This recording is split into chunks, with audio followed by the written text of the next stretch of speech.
Oke, bismillahirrahmanirrahim. Hai, Assalamualaikum warahmatullahi wabarakatuh. Terima kasih sudah klik video ini. Artinya Anda semua sudah siap untuk mengikuti mata kuliah teknologi fermentasi pertemuan ketiga. Kalau begitu, agar lebih cepat dan lebih singkat, saya akan langsung share saja materi yang akan saya jelaskan. Mohon ditunggu sebentar.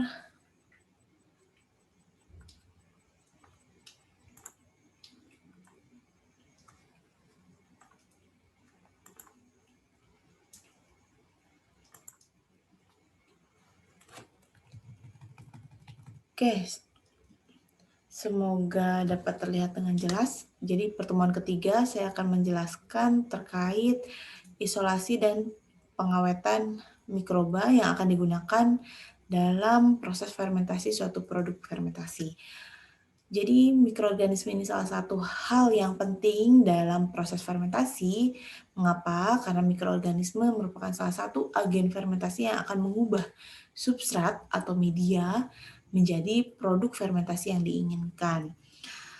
Untuk mendapatkan mikroorganisme, salah satunya adalah dengan mengisolasinya dari alam, dapat dari air, tanah, atau lumpur yang umumnya seperti itu. Setelah diisolasi, kemudian diseleksi, kemudian diteliti karakteristiknya seperti apa. Jika kurang mampu atau kurang istilahnya kurang mampu, pokoknya kurang mampu dalam menghasilkan produk fermentasi yang kita inginkan, maka dilakukan namanya strain improvement agar dihasilkan produk fermentasi dalam jumlah yang lebih banyak dengan konsentrasi yang maksimal. Nah, ketika sudah diperoleh mikroorganisme hasil isolasi, kemudian agar bisa dipakai terus-menerus, maka harus diawetkan. Nah, sekarang saya akan menjelaskan terkait itu. Tadi sudah saya katakan bahwa proses isolasi itu merupakan fase yang penting untuk memperoleh mikroorganisme yang dapat digunakan di industri, skala industri. Proses isolasi ini dapat menghasilkan kultur murni berupa satu jenis strain mikroba saja, atau bisa menghasilkan kultur campuran tergantung teknik isolasinya dan juga produk apa yang ingin dihasilkan dalam proses fermentasi. Tapi yang harus diperhatikan dalam proses isolasi adalah prosesnya harus ekonomis. Dalam artian media isolasinya harus murah untuk menghasilkan mikroba yang dapat tumbuh di dalam media yang murah. Itu menjadi salah satu kriteria penting untuk diperhatikan dalam memilih mikroorganisme yang akan digunakan dalam proses fermentasi. Pertama adalah mikrobanya, karakteristik mikrobanya dapat tumbuh di media yang murah. Kemudian yang kedua, terkait dengan suhu optimum pertumbuhan si mikroba. Sebaiknya itu pertumbuhan mikroba suhunya harus optimum di atas 40 derajat Celcius untuk mengurangi biaya pendinginan media fermentasi. Karena media fermentasi sebelumnya akan disterilisasi, suhunya tinggi, agar suhunya rendah, itu harus ditunggu kan, cooling, didinginkan jika mikrobanya memang tumbuh di suhu yang rendah. Tapi kalau mikrobanya dapat tumbuh di suhu tinggi atau termotoleran, otomatis si media fermentasi tidak perlu didinginkan dan tidak perlu keluar biaya untuk pendinginan. Yang ketiga adalah si mikrobanya harus sesuai dengan peralatan yang akan kita gunakan dalam proses fermentasi. Yang keempat, tadi ada proses strain improvement, di mana dengan rekayasa genetika mikrobanya, nah si mikroba yang kita pakai atau yang kita isolasi itu harus stabil walaupun sudah direkayasa genetikanya. Jadi ketika pembelahan kesekian itu genetikanya masih sama dengan yang kita rekayasa. Yang kelima itu tentu produktivitas dari si mikrobanya harus bisa menghasilkan rendemen produk fermentasi yang maksimal per satuan unit waktu tertentu. Yang keenam, si mikrobanya harus mudah di recovery gitu ya dari kultur atau proses fermentasi. Setelah diisolasi si mikroba kemudian dipreservasi. Itu tahap terakhirnya. Ketika memang sudah oke, dapat mikroba yang diinginkan, maka dipreservasi dan disimpan di dalam kultur koleksi. Kultur koleksi itu ada banyak, ada yang paling familiar ada ATCC atau American Type Culture Collection, ada juga Indonesia punya INACC, jadi mikroba yang berasal dari negara Indonesia, semua yang tumbuh di Indonesia. Ada juga IPBCC dan sebagainya. Itu banyak di Indonesia, cukup banyak yang umumnya kita kalau mau fermentasi untuk menghasilkan produk tertentu kadang tidak dari tahap isolasi, tapi kita pakai mikroba yang memang sudah ada di kultur koleksi. Nah, metode untuk mengisolasi itu salah satunya dapat memanfaatkan berdasarkan karakteristik si mikrobanya. Caranya gimana? Pertama dengan ditumbuhkan di dalam kultur cair yang diperkaya atau enrichment liquid culture. Enrichment liquid culture ini kita bisa lakukan dengan menambahkan substrat tertentu untuk meningkatkan pertumbuhan mikroba yang kita inginkan. Sehingga mikroba yang kita inginkan itu akan tumbuh dominan di antara berbagai jenis mikroba yang ada di dalam sampel, misal air, tanah, dan sebagainya yang kita isolasi. Atau enrichment liquid culture ini ditambahkan inhibitor tertentu agar mikroba yang tidak kita inginkan yang kita ambil dari suatu sampel itu tidak tumbuh atau terhambat pertumbuhannya, sehingga mikroba yang kita inginkan tumbuh normal dan tumbuh baik dan dominan di antara berbagai jenis mikroba yang ada di dalam sampel yang kita ambil. Contohnya tadi ada air, tanah, dan juga misal lumpur gitu ya. Kemudian selain menggunakan enrichment liquid culture atau media, bisa juga menggunakan media solidified media berupa media agar, biasanya untuk mengisolasi mikroba penghasil enzim. Nah, tekniknya itu biasanya dengan surface plating, di mana dengan metode kuadran sehingga diperoleh mikroba yang tunggal, koloni tunggal. Tentunya dengan media yang diperkaya dan juga media selektif, jadi menyeleksi mikroba tertentu di dalam sampel kita, atau metodenya dengan memainkan kadar oksigen untuk menghasilkan kondisi aerobik atau anaerobik. Misal mikroba kita adalah mikroba yang kita inginkan adalah mikroba yang anaerobik, otomatis kita simpan di dalam kondisi yang anaerobik sehingga yang tumbuh di situ hanya mikroba anaerobik. Kemudian juga bisa memainkan pH di dalam proses isolasi. Misal kita ingin mikroba yang bisa tumbuh di pH asam, otomatis media pertumbuhannya harus diatur agar pada pH asam. Kemudian misal kita ingin mikroba yang bisa tumbuh di dalam suhu yang tinggi atau termotoleran, maka si media pertumbuhannya disimpan atau diinkubasi di dalam suhu tinggi. Otomatis ketika kondisi suhunya tinggi, maka yang tumbuh di sana adalah mikroba yang memang toleran terhadap suhu tinggi. Kemudian isolasinya untuk memisahkan antara sel vegetatif dan pembentuk spora. Tentu jika kita ingin mengambil mikroba yang membentuk spora, otomatis sel vegetatifnya dibunuh terlebih dahulu, misal dengan suhu tertentu, kemudian bakteri yang penghasil spora bisa kita dapatkan. Ada lagi dengan metode untuk memilih bakteri motil dan non-motil yang bergerak dan tidak bergerak dengan cara menggunakan Crick tube atau U-tube. Kemudian untuk animal inoculation, misalnya mikroba yang memang tumbuh di hewan tertentu. Contohnya ada bakteri antraks. Kemudian dengan cara filtration, isolasinya menggunakan suatu membran dengan diameter tertentu, di mana kita bisa mengisolasi mikroba berdasarkan besar ukurannya. Misal membrannya ada diameter 2 mm, maka yang akan tertahan di sana adalah mikroba-mikroba atau bakteri yang di atas 2 mm. Sehingga kita dapat mikroba yang minimal itu besar ukurannya 2 mm. Kemudian bisa juga dengan micromanipulation, menggunakan pewarnaan fluoresen. Kemudian kita lihat di dalam mikroskop.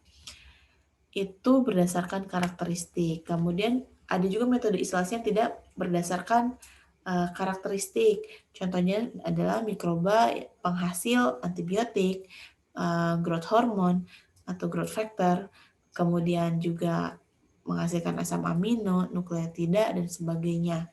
Nah, ini screening metodenya tidak berdasarkan karakter fisik, tapi produktivitasnya. Pertama adalah screening untuk mikroba penghasil antibiotik.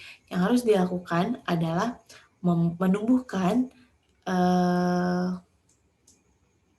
potensial produser, jadi menumbuhkan si mikrobanya disatukan dengan, karena antibiotik itu kan sebenarnya untuk membunuh bakteri tertentu, sehingga ditumbuhkanlah bakteri tertentu tersebut bersamaan dengan mikroba yang potensial untuk menghasilkan si antibiotiknya.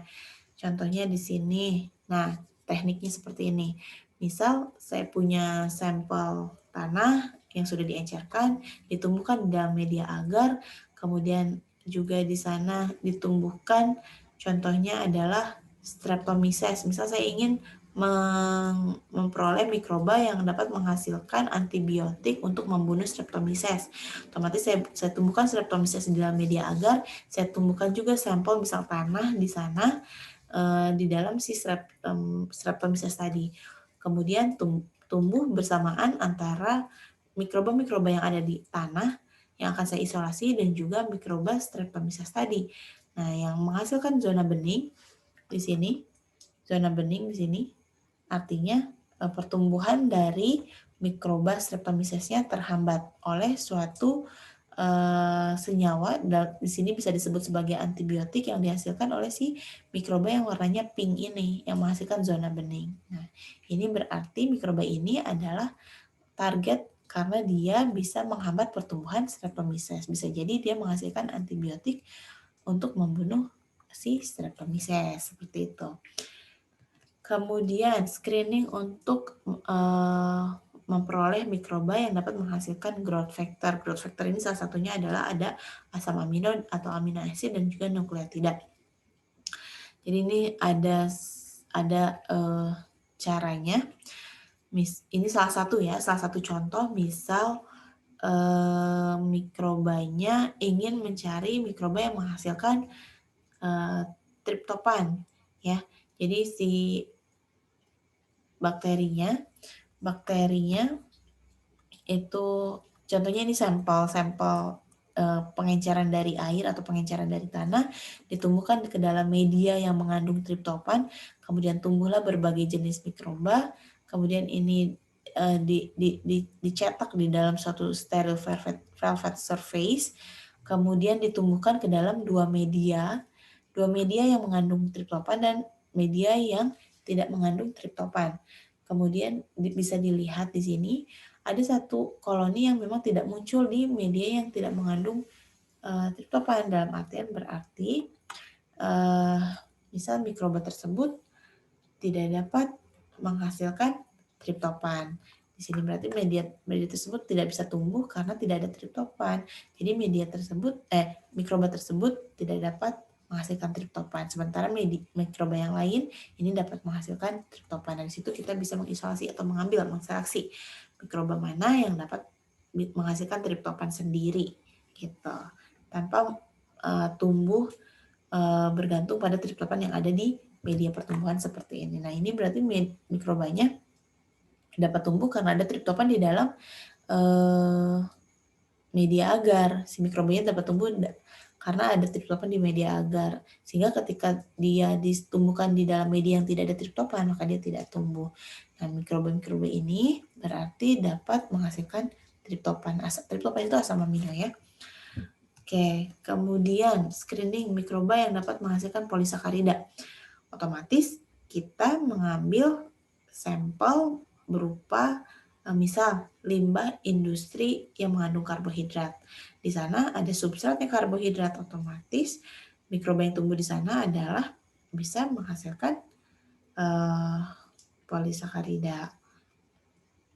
Seperti itu. Jadi kalau itu tidak berdasarkan karakteristik atau bentuk atau fisik dari si mikrobanya. Jadi dia bisa menghasilkan apa, gitu, seperti itu ya. Nah, itu proses isolasi. Jadi saya cepat saja.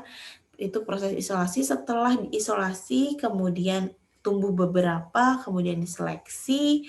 Setelah diseleksi, kemudian kita ingin simpan, otomatis harus ada teknik preservation of industrially important microorganism. Jadi menyimpan mikroba yang memang potensial untuk digunakan dalam skala industri, fermentasi skala industri. Oke, karena kenapa harus disimpan? Karena memang proses isolasi itu kan panjang dan juga cukup mahal, maka harus disimpanlah si mikroba ini. Jadi berharga gitu ya. Proses penyimpanan ini harus mencegah atau mengurangi terjadinya proses perubahan genetika dari si mikroba yang sudah kita dapat. Jadi kita sudah dapat mikroba sesuai target, sesuai yang kita inginkan, produktivitasnya dan dari berbagai kriteria tadi, dan jangan sampai mikroba ini berubah genetikanya. Nah, proses hanya karena proses penyimpanan dan pengawetan. Jadi proses pengawetan yang kita pilih ini harus bisa mengeliminasi perubahan genetik yang terjadi di dalam badannya si mikroorganisme. Juga preservasi ini harus bisa mencegah kontaminasi dan juga mempertahankan viabilitas dari sel mikroorganisme. Nah, tekniknya bisa disimpan di suhu rendah, bisa juga dalam bentuk dehydrated. Saya mudah-mudahan Anda semua masih ingat di praktikum itu bagaimana proses pengawetan mikroba yang memang baru hanya di reduce temperature saja kalau tidak salah sudah dipelajari. Pertama, storage at reduced temperature. Penyimpanan dalam suhu rendah itu disimpan di dalam agar miring di suhu 5 derajat hingga atau bisa juga di suhu minus 20 derajat Celcius freezer atau di refrigerator. Biasanya subculture ini disimpan selama atau bertahan selama 6 bulan. Bisa bertahan sampai 1 tahun jika di cover si agarnya di cover dengan steril medicinal grade mineral oil. Itu bisa bertahan sampai 1 tahun, tapi umumnya adalah 6 bulan saja di refrigerator 5 derajat Celcius dan atau di freezer minus 20 derajat Celcius. Kemudian disimpan di dalam spora di dalam air. Ini biasanya untuk penyimpanan spora di dalam air, penyimpanan spora di dalam air. Ini biasanya spora-spora fungal atau fungi itu disimpan di dalam distilled water yang steril pada suhu 5 derajat Celcius. Tapi ini umumnya sangat jarang diaplikasikan. Kemudian disimpan. Nah, ini yang biasanya dilakukan. Disimpan di dalam nitrogen cair. Ini bisa disimpan pada suhu di bawah minus 150 derajat Celcius hingga minus 156 derajat Celcius menggunakan liquid nitrogen refrigerator. Nah, ini khusus refrigeratornya. Di mana pada suhu minus 150 hingga minus 196 ini bisa menurunkan aktivitas metabolisme dari si mikroorganisme. Aktivitas metabolik dari suatu mikroorganisme. Jadi dia tidak dapat aktif proses metabolisme dari mikrobanya. Keuntungan dari penyimpanan di dalam nitrogen cair di suhu yang sangat rendah tersebut, itu keuntungannya very little loss of viability. Jadi sangat kecil kemungkinannya kehilangan viabilitas dari mikroba selama penyimpanan. Tekniknya, jadi si mikrobanya harus ditumbuhkan sampai fase stasioner, kemudian ditambahkan cryoprotective agent agar tidak rusak karena suhu rendah, yaitu biasanya 10% gliserol, kemudian dibekukan dengan menggunakan ampul yang di-seal sebelum disimpan di bawah liquid nitrogen. Tapi kekurangannya tentu high expense of maintenance. Jadi butuh dana yang tinggi untuk maintenance suhu hingga minus 150 derajat Celcius sampai minus 196 derajat Celcius ini. Tentu dapat menghasilkan danger of failure, ya, kesalahan yang kesalahannya cukup membahayakan karena dia nitrogen cair. Nah, ini penyimpanannya seperti ini. Itu sangat dingin sekali, minus 150 derajat Celcius. Jadi harus ada penyimpanan yang spesifik di dalam tangkinya itu dengan menggunakan nitrogen cair. Otomatis ya high expect-nya ada di sini. Oke, kemudian disimpan dalam bentuk dehydrated atau kering. Itu contohnya adalah soil culture. Disimpan di dalam steril soil atau tanah yang steril selama 2 minggu. Itu di dalam, jadi dry soil ini disimpan di dalam refrigerator, biasanya digunakan untuk menyimpan fungi dan actinomycetes. Biasanya itu ada penelitian disimpan di dehydrated form yang soil culture ini 50% dia tetap viable walaupun disimpan selama 20 tahun. Oke, jadi viabilitasnya itu hanya berkurang 50% walaupun disimpan selama 20 tahun. Kemudian selain soil culture itu dengan lyopilisasi. Lyopilisasi ini menggunakan freeze drying, pengeringan beku. Jadi dengan proses sublimasi dari cair kemudian menjadi padat. Oke, nah tekniknya tentu si mikrobanya ditumbuhkan maksimum di stationary fase, kemudian diresuspensi dengan protective medium seperti milk, serum, atau sodium glutamat, kemudian disimpan di dalam ampul, kemudian dibekukan di high vacuum sampai terjadi proses sublimasi. Kemudian diseal. Dan ampulnya disimpan di refrigerator. Ini bisa bertahan hingga 10 tahun. Ini most popular preservation technique dari si mikroba. Jadi mikroba itu disimpan dalam bentuk dry atau kering, dan pengeringannya dengan menggunakan freeze drying, karena kalau drying oven suhu tinggi ya mikrobanya mati, maka disimpannya dengan suhu rendah dengan proses sublimasi. Dan penggunaannya bisa untuk berbagai jenis mikroba, wide range of microorganism, seperti itu. Ini umumnya banyak digunakan yang teknik ini. Ini lyopilisasi dengan freeze drying. Oke, nah bagaimana kita mengecek kultur yang telah kita simpan? Tentu kita harus secara rutin untuk menumbuhkannya di dalam suatu media pertumbuhannya, dibangunkan istilahnya dari tidurnya ketika disimpan. Nah, itu kita cek untuk memastikan kualitas mikrobanya, viabilitasnya masih bagus atau tidak. Oke, selesai materi isolasi. Singkatnya seperti itu.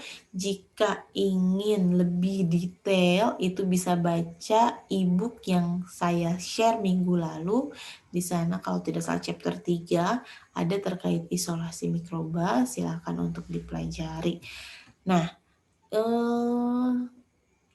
karena sangat sedikit materi dari saya, waktunya hanya 20 menit, karena memang kita 2 SKS jadi harus lebih panjang seharusnya, maka dilanjutkan dengan diskusi dan juga lebih mendalami materi dengan cara literatur study.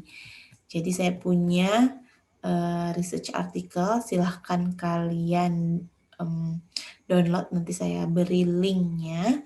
Judulnya Screening and Molecular Identification of Pectinase Producing Microbes from Coffee Pulp. Kemudian tolong jawab pertanyaannya di sini. Kemudian dikerjakan tugasnya sebagai TI2, tugas individu kedua, kemudian dikirimkan ke email saya dengan subjek TI2, kemudian nama, ya sesuaikan dengan yang minggu lalu ya. Saya lupa, nanti saya beri formatnya ketika saya share di WAG. Oke, terima kasih banyak sudah menyimak. Silahkan mengerjakan tugasnya. Ini on the spot worksheet ya, jadi langsung dikerjakan, langsung dikirimkan di jadwal kuliah kita. Saat ini juga saya tunggu. Terima kasih banyak. Assalamualaikum warahmatullahi wabarakatuh. Bye. Sampai jumpa di pertemuan selanjutnya.